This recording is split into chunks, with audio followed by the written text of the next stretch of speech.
On the night of February 24th, 1978, five intellectually disabled men from Yuba County, California, vanished into thin air while they were returning home from a college basketball game. Their bodies would not be found until 100 days later, but yet somehow, remarkably, one of them managed to survive for weeks after their disappearance. But what exactly compelled these five men to walk into the pitch darkness of the nearby mountains and into a freezing cold forest? And even more perplexing, what happened to the fifth member of the group whose body was never found?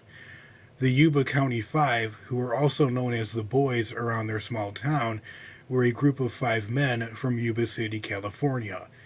Each one of them had some form of intellectual disability or a psychiatric condition. Jack Madruga, age 30, Bill Sterling, age 29, Jack Hewitt, age 24, Ted Weber, age 32, were inseparable since the day they had met through Gateway Projects, a Yuba City organization that helps out young adults with special needs. They would get together with each other nearly every day, and even their parents were friends with each other. A few years later, they met and befriended 24-year-old Gary Mathias, a college dropout with a mysterious past. On February 25th, 1978, their basketball team, the Gators, were set to play their first tournament game that would be sponsored by the Special Olympics. The five men were beyond excited at the possibility that they could win the tournament. They even went as far as to lay out their uniforms that night and even asked their parents to wake them up early that morning so they would not miss the game. But the night before their anticipated event, the five men decided to drive out to Chico, California, another small town about 45 miles away from Yuba, to watch a UC Davis basketball game. Jack Madruga took the group in his turquoise and white 1969 Mercury Montego, and despite the freezing cold, the men insisted that they would be fine wearing light jackets. After the game was over at around 10 p.m., the friends stopped at a convenience store for road trip snacks. And then, instead of driving south back to Yuba, the boys instead drove 70 miles to the east. It was only when Bill Sterling and Ted Weber failed to come home the next morning that their mothers began calling the other parents to figure out their kids' whereabouts, and soon the police became involved and began investigating their disappearance. The very next morning, the authorities in Butte and Yuba counties began their search for the five missing men. They combed over the route that they believed they would have taken to Chico, but found no sign of them.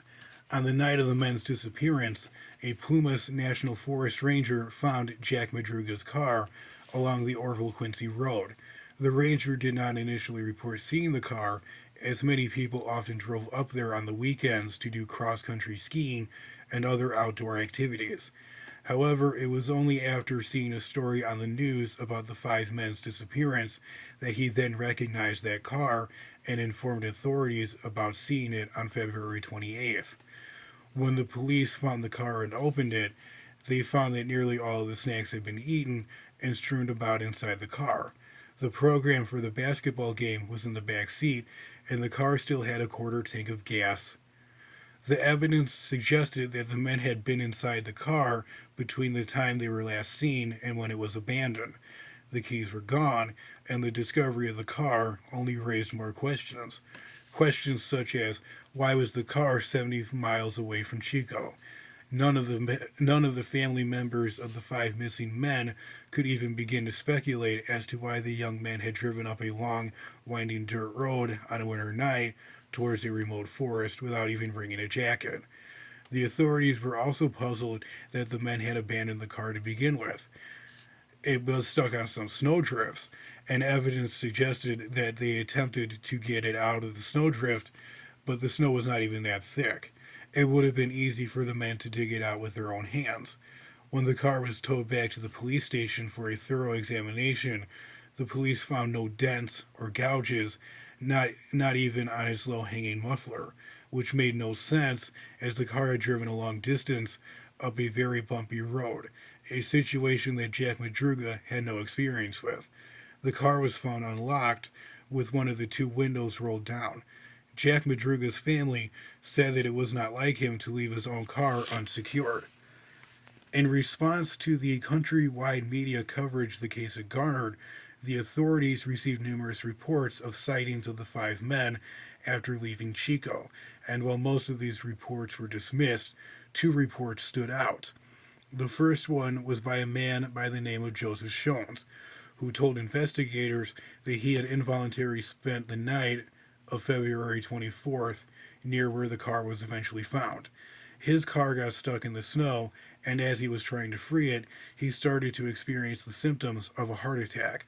Shones got back into his car and kept the engine running to stay warm. Hours later, he awoke, still in pain, to blaring headlights in the darkness. When he looked out, he saw a pickup truck parked behind him. He also saw people behind him who were huddled around the back of his car, and he heard them whispering. And when he tried to ask them for help, instead of aiding the sickly man, the group went back inside of their car, turned off the headlights, and fell silent. The next morning, he was able to walk 8 miles down the road to a lodge, and after receiving proper medical assistance, the manager of the lodge drove him back to his house. And while they were on their way, they drove past the spot where he had become stuck, and where he had also saw the abandoned Montego. Another notable report was from a woman who worked at a store 30 miles from where the Montego was abandoned. She assured the detectives that the group had driven up to the store in a pickup truck and not in a white and turquoise car. Efforts to search the vicinity of the area where the car was found were impeded by a severe snowstorm, and the search had to be called off. Local, state, and federal authorities spent a combined 6,000 hours looking for the group, whose chances for survival were dwindling with each day that passed. It was not until June 4th, 1978, that they had a promising lead. A group of motorcyclists came upon a foul-smelling U.S. Forest Service worksite near the Daniels Inc. campground, about 20 miles from where the abandoned Montego was first spotted. The authorities discovered a small trailer that was abandoned with a broken window.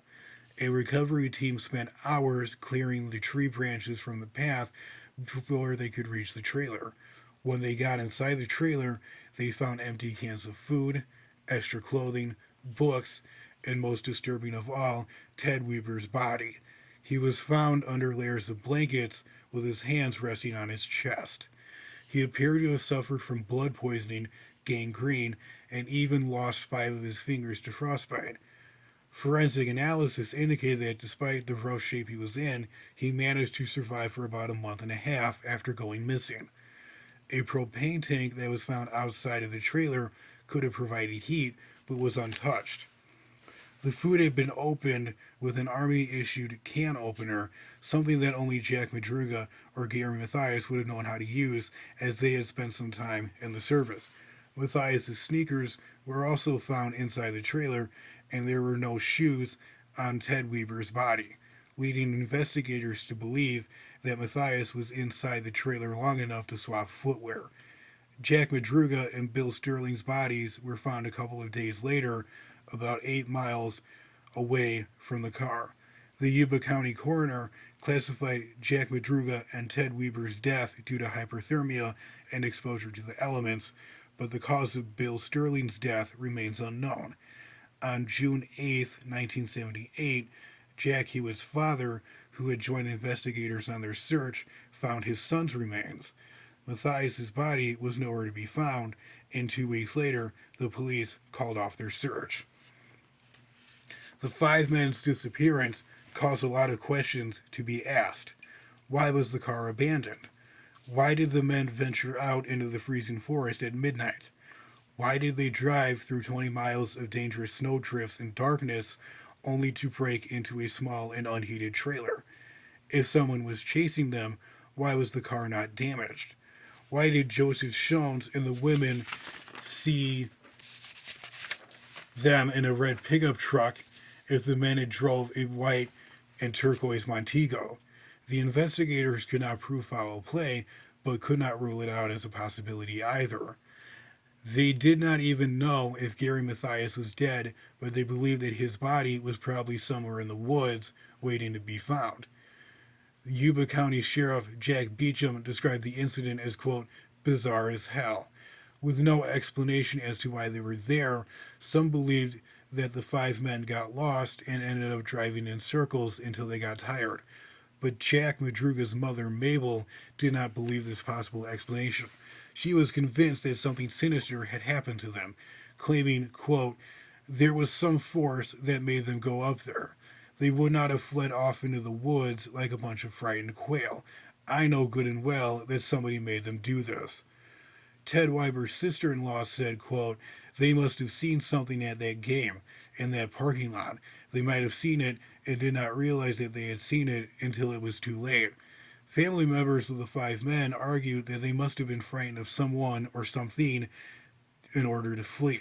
The family members believed that Gary Mathias played a role in their disappearance, that he took advantage of his intellectually disabled friends, and even became the perpetrator of a very serious crime. With that being said, let's talk about Gary Mathias. Gary Mathias, who was portrayed by virtually all media as nothing more than another helpless disabled man who was lost in the cold woods, was not like the others. Mathias was placed in a psychiatric ward as a teenager after a bad hallucinogenic trip. He used drugs consistently during his years in the U.S. Army, where after a absent without leave arrest, he was medically discharged for paranoid schizophrenia. From 1973 to 1975, he had several run-ins with the police. He was charged with numerous misdemeanors such as break-ins, threatening violence, verbally assaulting a toddler, grand theft auto, and bar fights. Gary Whitley, Mathias's brother-in-law, is absolutely convinced that the drugs he took as a teenager warped his brain, and his mental illness was thought to be inherited, as his father and sister also presented schizophrenic symptoms. Between 1974 and 1975, Mathias escaped from two separate mental facilities by crawling through the drain pipes and by walking or hitchhiking to his home.